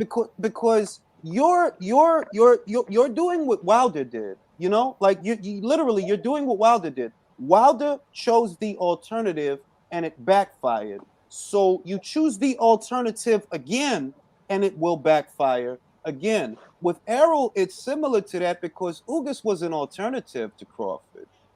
You know, he was an alternative to Crawford. Danny was an alternative to Crawford. I gave him a pass for Danny, but make no mistake, it's an alternative to Crawford. You can't tell me in the same sentence that he deserves credit because he fought a live dog when, okay, if he's a live dog, then don't tell me that he needs a tune-up fight. This ain't a tune-up. Like, to me, it was a tune-up fight. That's what I called it. But y'all telling me it's not a tune-up fight. All right, if it ain't a tune-up fight and he don't need that, then get in there with Crawford. Before that, I'll go out again. You know, Jules, I wouldn't be surprised if they told Danny, hey, make her look good and don't throw. Hey, question. All right. Here's my question. How is Danny Garcia a live dog, right? When the top half of the welterweight division takes turns whipping his ass. Yo, you sing. Yo, look, man. I've been making. Listen. It's a fucking freestyle I did on Danny Garcia. It's a freestyle I did that's still up from 4 years ago. They're like, yo, dog, like, why y'all keep trying to sell me this dude, B? Stop trying to sell me Danny Garcia, B. Like, he is not that. Danny Garcia at top rank is fish food because he is not that. Now, Keith had shine. What Keith had was ability, some power, and his drawback was that he is not a durable fighter. He's not durable. And the news been out on that for years. They're like, yo, dog, when Collazo hits you, B, you look like a patio chair. Like, you look like that's about to fold up. At this point, Danny Garcia. You think Danny should have left his dad? Go, man. Say it again, JB. You think he should have left his dad? You think Yes, he should have left because- his dad? Yes, because he could have been better. He could have been, honest to God, and you're not the first person that has brought that to my attention. Somebody else brought it to my attention about 2-3 years ago that Danny could have been better if he would have changed his corner situation because he can punch. He does seem to have a chin, but his thing is, Danny's shit is that you fight reactionary. You always let the other guy dictate what's going on, and you respond to what the other guy's doing instead of taking the initiative. Yep. Him and Tio both got to get rid of their dads, man. That's what it is. He has some talent. Well, Lucas Matisse. Guys, talking about He the was a killer. Spence versus Crawford fight. Okay, let's say Spence versus Crawford happens. Do you think Crawford is gonna take less than $4 million guarantee? No, No, I wouldn't either. He just got paid $6 million for showing. So why would he take less? Exactly. So that fight is not Why gonna should happen. he? Why should he? That fight is not gonna happen. That's Because what I they're mean. not- they're No, not it's- go- Leo, you singing to the choir. Why you think I've been saying for like 3 years, yo, they want this man to take a pay cut for what? He was getting that. He was getting 3 and 4 and then 4 and 5 fighting the guys he was fighting. So why would he take less if that's what he was getting? The argument that they have for Errol is that Errol put up these numbers and made this money. Awesome. But Crawford was getting money too. He got fucking $4 million for Brook. He got 5 for Khan. And y'all want him to take a pay cut. It ain't gonna happen. It's a losing proposition, even aside from the money, because if he beats him now, oh well, Errol Spence was injured, or Yep, he that's wasn't what they the gonna same do. as he was before. That's what they So, I gonna mean, do, it's a Country. losing proposition. Look at what they say about Sean, right? This is why I don't like to argue, and I have to be more mature moving forward. that I might start being a little bit more quiet on Twitter because I really hate arguing. What I see people saying now that really irks me is, oh, Crawford didn't stop Sean. Kenny stopped Sean. Bro, stop that shit, all right? A corner stoppage is a corner stoppage. Don't split hairs now because y'all was wrong. Bud was beating Sean to the point to where Sean Daddy said, nah, he's had enough. That's what happened. I mean, like, even if he hadn't thrown in the towel, come on, what do you think was going to happen if they hadn't happened? You know, fuck Sean up. Thank you. He was gonna fuck Sean up real bad. Real bad. Yep. He was gonna KO him probably. He's probably gonna KO him. Yeah, they weren't going to make it to the end of the fight, man. No. Who believes that he was going to make it out of that round? I Not don't me. know. Not Not me. me. I don't. He's about to get slapped. Like, fuck a corner stoppage. He was about to get slapped. Like, nah, he about to get. And I like Sean. Like, I don't want to say. I hate when this happens. That the shit that the fans say put me in a certain frame of mind to where I feel like I'm attacking. And I've always liked Sean. Sean has always been one of the few PBC cats over there that I like. I want Stephen Fulton to get away from there. I want David Morrell to get away from over there, right? But I like Sean. But Sean was about to get knocked out, dog. That's what was about to happen. Because everybody seems to forget how lethal a finisher Bud is. Because once he has you hurt, I said this before, there's a 99.9999999% chance you're not going to make it out the round. Exactly. Yeah. So I don't know. Of a finisher. He's a hell of a finisher. I don't know why people. Well, I know why they want to be coy about it, but it's just such a massive waste of time when we see he has stopped every welterweight he's fought. A lot of those guys are bigger than him. Jose Benavidez was bigger than him. Mean Machine is physically bigger than him. Crawford, I mean Porter. They said that Porter was going to be too much. That he throw too much. That he throw too strong. And look at how the fight played out. He was just finessing him. I ain't going to say that Porter never hit him with no shit. He did hit him with some shits. I seen it. But Crawford took them shits. Didn't really bother him. Didn't bother him. Hey, I got one for you guys. What do you think about Boots versus Ortiz? Oh yeah, man, that's been never happened. Never happened. Look. Why not? Stylistically, and I'm gonna be real. Virgil has the better resume, but style for style, Boots got the style. The question is Boots what we think he is? Or what he looked like? Because I see that he got the style, he got the switch hit, and he got the length, he got the durability and the power. Well, I don't know if he has the durability. We're gonna have to find that out. Because I noticed something in the Delorme fight when he was trying to go after Delorme. He caught two flush right hands by Delorme. Walk right through. Walk right through. Yeah. Let's read some super chats. Bro, Mr. D-Loke says, bro, watch Uga Suspense turn into a trilogy. You never motherfucking know. It might. Right, and Yogi says, money has taken over boxing. Not for the fighters, though. Are we really going to say fights are important than the health of our fighters? I'm going to say this. It's an occupational hazard. I don't want to see fighters hurt to the point to where they have no quality of life beyond boxing. I don't want to see that. I don't. That's terrible, right? But when you have a short window of opportunity to make money, that means you can't pussyfoot around with these bullshit ass fights. You need to have them sooner than later so you can hurry up, make your money, and get out. Because you can't do this while you're fucking 45. I don't think you're gonna want to. You know what I mean? But here's my answer to Leo. Here's my answer to country. Here's the problem. Yeah. The Ortiz Boots fight will not happen at 47. It will happen at 50. Yep. I think it will happen. I agree with Shelton. I think it will happen. You think it'll happen at 54? I do. Yes. Because they're big. They're growing. They're going to grow at a welterweight pretty soon. That makes sense. The other thing is they don't have the options. They not PBC guys. That needs to be understood, right? So they are part of the other welterweights, which is Conor Benn, David Avanesian, Stanionis, Butaev, anybody that ain't the Fabulous fucking Four or the Fabulous Three or whatever the fuck is left of them, right? They don't have nobody to fight but each other. They'll beat the shit out of everybody else. Be real. If you heard Boots versus Avanesian tomorrow, who you got? You already know. You already know. Hey, fellas, real quick. David Diamante got injured in critically injured in a Yeah, I motorcycle heard about that. accident. Yeah. I hope he's okay. He suffered a spinal injury, knee injury. They already worked on him, Oh but shit. it's going. It looked like it's going to be a while before he's back. And he said he's going to have to learn to walk again. I didn't mean to throw things off. I just Prayers wanted to to let his you guys family, know. bro. Yeah, man. Prayers Condolences, to man. his Hope family, he bro. gets- hope Prayers he to gets him well. and his family. Hope he gets better. Hope he gets better because he seems like a really good dude. I But like David Diamante, man. He's a cool dude. He's good. He's good people. he's a I good didn't mean dude, to and he's interrupt from you guys Brooklyn. on that, man. No. It's cool. He's a good dude. He's from Brooklyn. God bless him. I'm gonna put the positivity out into the universe so he heal up.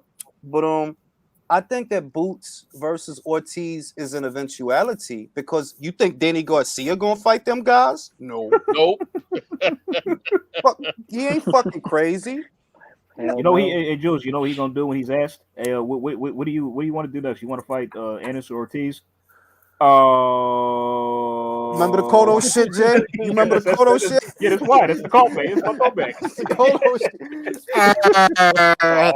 It's the Kodo shit, yo. When they asked about Triple G. Who in the heck does Danny Garcia really got left to fight at all? I don't know what the fuck he does at this point, man. He should manage his sister's musical career. Josecito Lopez at a catch weight of 152, bro. Yeah, they're gonna fight the same guys, but in another weight class. Exactly. We won't fight Lopez. Around like a month, man. That's Lopez sad, probably man. stop him. That's just Lopez will sad. probably stop him. Maybe. Even at this advanced stage, you- Lopez will probably stop him. Riverside you- Rocky is with the shits. Riverside Rocky is with the shits, bro. He hung. Look, if you had to ask me who's hungrier, Josecito or Danny, you know the answer, bro. And that'll be the difference. Who's hungrier? Who really want it? I think Josecito will want it more than Danny. Danny's seeking refuge from welterweight because he see the young killers that's coming through. Boots is there, Virgil there. How long before they on your ass? Before they start talking about you? Boots will knock his ass out. If you he look would. the last pay-per-view they're gonna pull out, PBC, you can tell this guy have no shape. So you can fight. You have Guerrero, you have Victor Ortiz. Well, he fought Guerrero, so they can't do that on pay-per-view, bro. If they do that, you know they don't give a shit. They put that shit on pay-per-view. No, I'm saying Danny already fought Guerrero, so he's out of the equation. Oh yeah. That's how he got his title. He beat Guerrero, and Guerrero was like 60. And you can pull Andreverto, Andreverto from the grave. They make him fight. Exactly. And you know what? I think I saw something like 3 weeks ago that Berto was trying to get back. I don't know. I gotta look again. But I think I seen that. I'm like, watch them pull Berto out this shit to fight Danny. He ain't retired yet? Bro, none of them guys is retired for real. They like ex-Green Berets. They'll call you in. How old is Berto? Bro, he got to be 30, late 30s by now, 38, 37, some shit. I think 37, right? Berto's close to 40. He's close to 40. Pushing 40 though, yeah. Yeah. I don't got no shame over there, bro. Look, for me, all of this is not gonna matter. If all these young guys took those belts from all these pussy ass, because never mind if you don't fight, drop those fucking belts. Yeah. Listen, Leo, if Spence dropped both titles, he will not be mentioned on his channel again because it's about the belts. Yeah. Like that's why we the fans are talking, feel me? That's why we want to see the unification matches, the undisputed title fights. If Spence said, "Oh, I'm bigger than belts," right? If he said that, hey, great, go fight whoever now. I'm not buying that shit. Go fight whoever now. Do whatever you want because we can't hold you. You're not holding nothing up. Gervonta Davis at lightweight, prime example. He has no belts, so it's like, well, you don't have to fight them people. Feel me? Like you don't have to. We know you don't want to, or Leonard don't want you to, but better still, you don't have to. You ain't holding nothing up. According to him, they easy work at 135. That's what he said. All of them. Yeah, easy work. Everybody. Easy work. Yeah, we know that. We know that because you're not about to fight. You're not about to fucking fight them. That's why they're easy work. Real shit. I mean, like, that's of what course, it's easy work because it ain't no work. You ain't gonna fight them. Ain't no motherfucking work. Janabek versus Andrade. Who you got?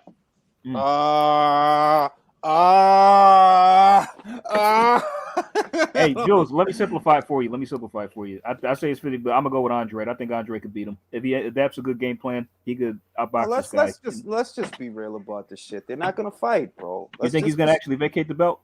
Well, Eddie said this shit that he said that they want Charlo or Golovkin, and if they can't get them, which they can't, they're gonna move up. So Man, I don't like that shit, man. I don't like that shit. If you do that, he's gonna move up, bro. Like that fight. I don't like that either. It's not gonna look good. I don't like champions who like vacate and don't fight the mandatories. Yeah, but what nobody's saying is they ordered the man to fight 2 fucking mandatories in the same calendar year. Y'all don't think that shit is weird? I mean, well, first bid is on January 15th, right? So, like, when is the actual fight going to be scheduled? I mean, they got to make a. Well, all right. If the purse bid is on the 15th, that would mean that the fight would be scheduled in the next calendar year. However, the order came in the same calendar year. Y'all didn't even get that man time to choose a voluntary. Yes, some bullshit, man. That's what I mean. I'm like, look, I understand how y'all feel. I'm not going to hold you like, yeah, it's in keeping with the standard of what people say. I cannot change that. But at the same time, the man just satisfied an order for them so that they could give him another order right after that. The Williams fight wasn't a million fucking years ago. That was this year. Yeah. I don't. But then again, he did fight Jason Quigley, and that's a voluntary, right? Yeah, that was. Here's the problem with all of this. He beats Jana Beck. He still doesn't get credit. They're gonna say the guy only had 11 fights. He wasn't ready. Yep. That's why it's damn. Look. That's why I try to keep the focus on what needed to happen, because he only fighting Quigley. He's only fighting Keeler and fucking Williams. All of this is only happening because Jamal won't fight him, and Gennady won't neither. And I understand. You think he'll end up fighting Benavidez? Nah, I don't see. Man, come on, B. Benavidez is probably going to end up fighting the winner of Plant versus Charlo, or he'll end up like it ain't going to be that. It ain't going to be that. Like, he ain't going to fight Andrade. I'll tell you that. If anything, Andrade end up fighting Zach Parker. If you were Benavidez, you wouldn't be pissed off that they did Caleb versus Charlo when they just did Caleb versus Canelo and he has to fight David Lemieux. Wouldn't you be pissed off at the PBC for that? Ponlo tú. Yo estaría bien encabronado, bro. Eso fue Samson Lukowicz. It's like I honestly feel like David wants the fights. I feel that like he wants the fights, but I saw his promoter and I saw what his promoter said on camera. I saw it. They asked him, yo, when are we gonna? And that was early last year, before the pandemic hit. Yo, when do we get Benavidez versus Plant? No, we gotta wait. We gotta marinate that. You don't get that right away. You gotta pay for that. His promoter held up the fucking fight. If they made Rosario versus Charlo last year in the pandemic, why didn't y'all make Plant versus Benavidez in the pandemic? See, this is why you need to strike while the iron is hot, because you don't know what could happen in the meantime. Exactly, Jay. Right, and what did I say? Hungry. They don't want to. What did I say? When Canelo comes back, they're money hungry. When Canelo comes back, I hope one of y'all got marquee value, because if what y'all gonna do is sit on your hands and wait one by one, you are at his mercy. You at his mercy. But if you win you some fans and you get you some marquee value, then maybe you got a little bit of wiggle room. Like Golovkin had a little bit of wiggle room. He took the 30 in the first fight, but in the second fight, he got more money. Mm-hmm. Appreciate that, Michael Poe. Stepping off. Julius, Merry Christmas, truly, and New Year's. Hope for better fights. With that, gentlemen, I'm going to take my old ass to sleep. Always a pleasure. Hey, have a good night, everybody. Have a good night, Julius. If I don't hear from you guys, thank you for having. No problem, JBN. If I don't hear from you guys, thank you for having me, Jules. Thank you. Merry Christmas to all of y'all and y'all families. You too. Same to you, Jules. Happy holidays. Merry Christmas, everybody. Merry Christmas to everybody. Merry Christmas and Happy New Year.